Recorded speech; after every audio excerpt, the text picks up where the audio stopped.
Today's guest is a longtime collections manager with experience in the manufacturing, wholesale, and transportation industries.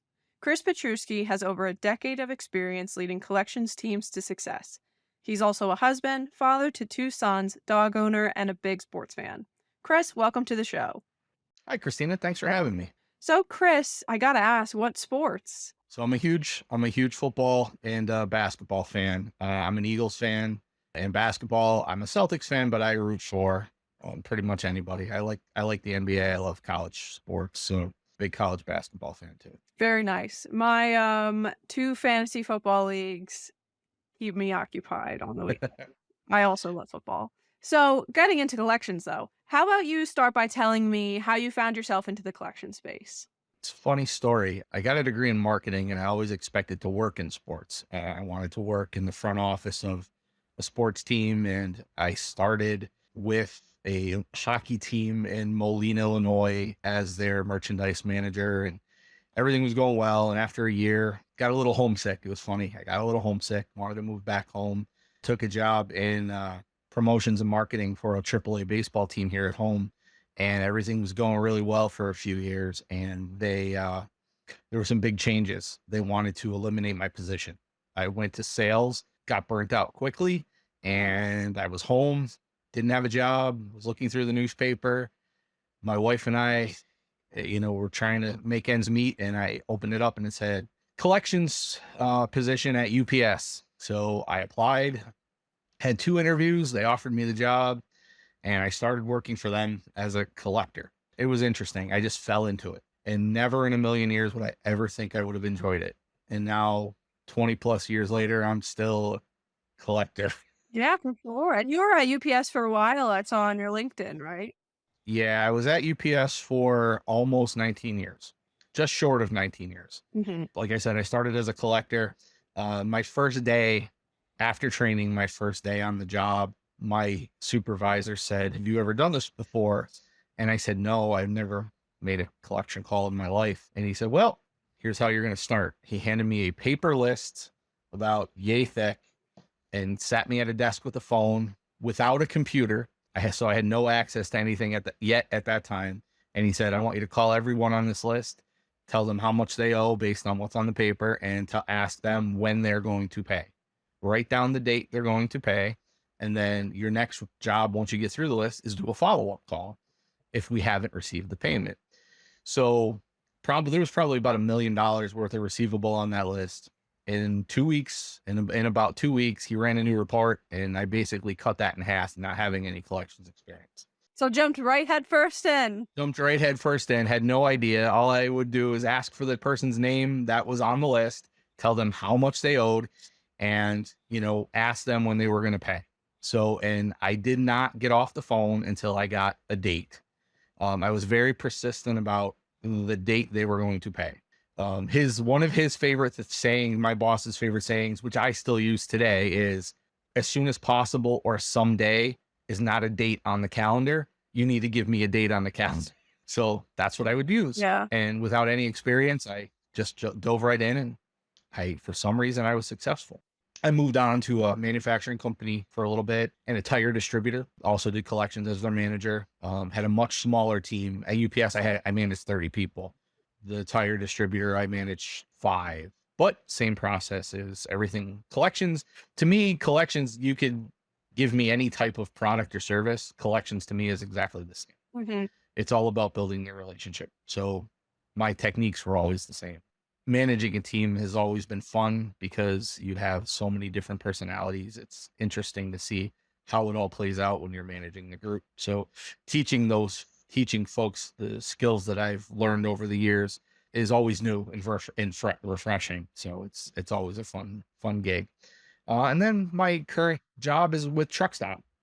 Truckstop is a software company who provides load board services to owner operators and freight brokers to find freight or to manage fleets. And it's been a great experience for the last, I guess it's been now about 17 months that I've been there. That's great. I mean, you touched on a lot of great introductions to the topics that I want to cover today. So we'll start with back when your first day of UPS, you got the big stack of paper. I would love to hear through your decades experience from that big stack of paper to now, how has the collections industry evolved from your perspective as a collector and a collections department leader? When I started, everything was paper, pencil, telephone, direct contact through the phone, minimal email presence at that time. It was all about making the dials. I'm a strong believer in making the dials to this day, Mhm. but we need to be a little more strategic in making our dials instead of just hitting the phone 100 times a day in the new world. Software has also played a huge part in developing better collections over the years. At UPS, we didn't have a collection system. It was a unique company created software that was based on the transportation needs, not the finance and collection needs. So we would use that system, and we would have a notepad program within the system to put our collection notes, which was a challenge sometimes because other people were putting notes in there as well. And to actually search for collection notes or to do follow ups was a little bit challenging. So everything was done on a notebook. Mhm.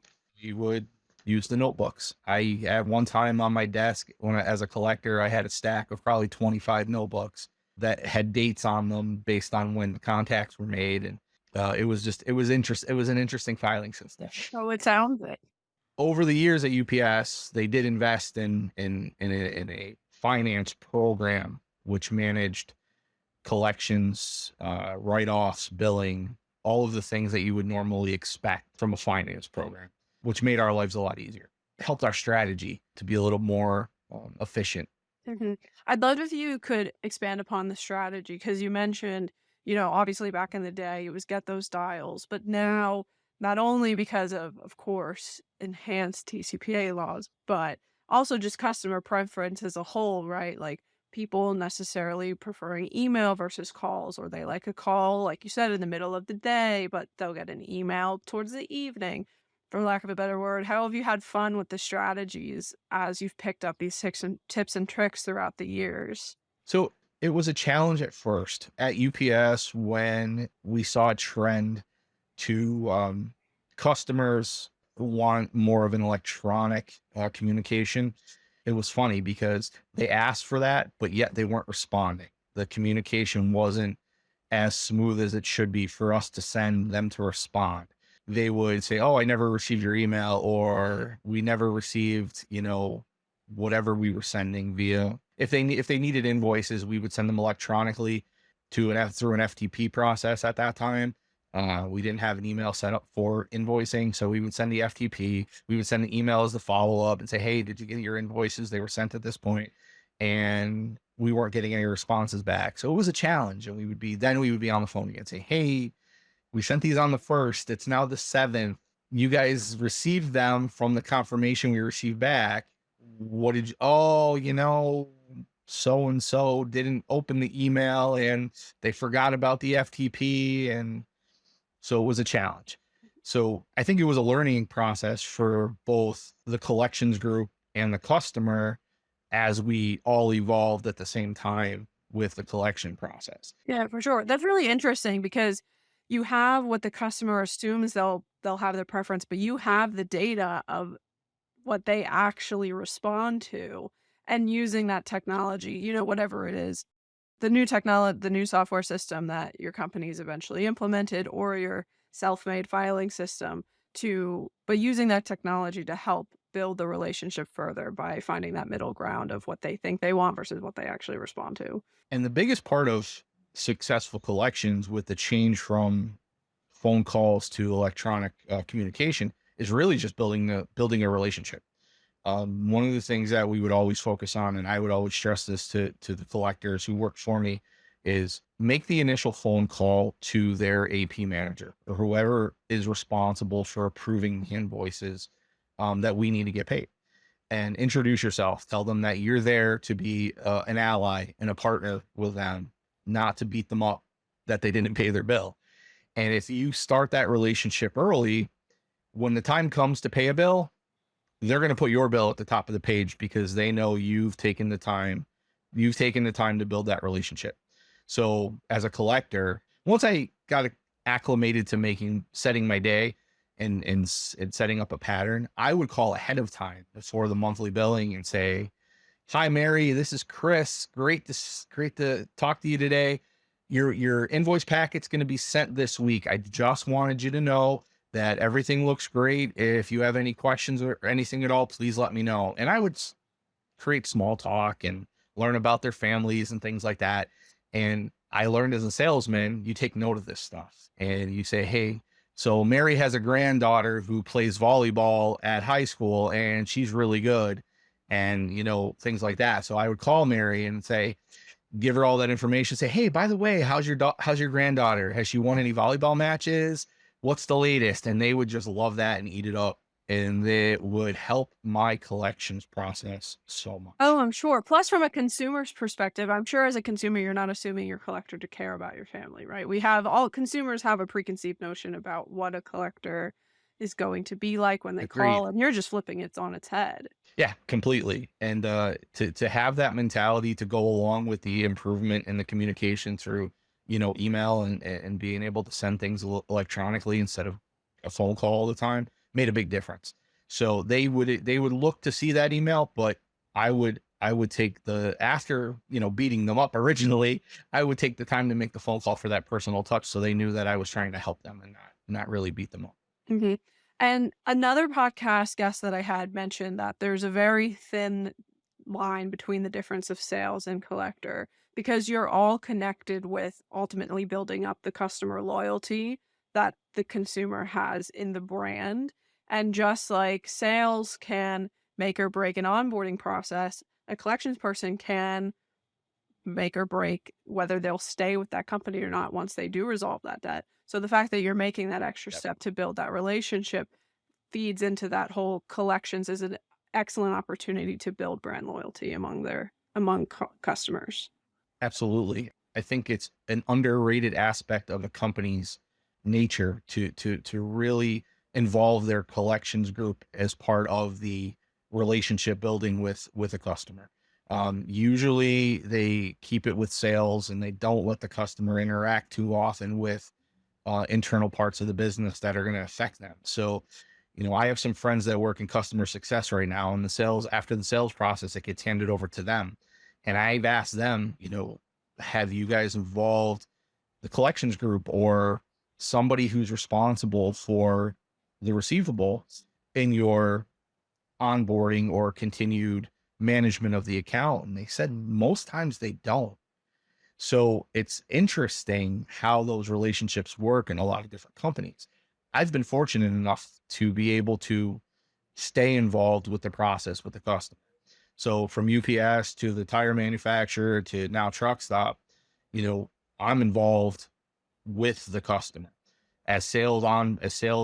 Gets contract signed and we onboard a customer, I'm having conversations internally and I'm being introduced to the customer as their point of contact if they have collections or payment issues with us. So things run a lot smoother than me later on calling them and saying, "Hey, you owe me X amount of dollars. Why aren't we paid?" Or you sent us a check.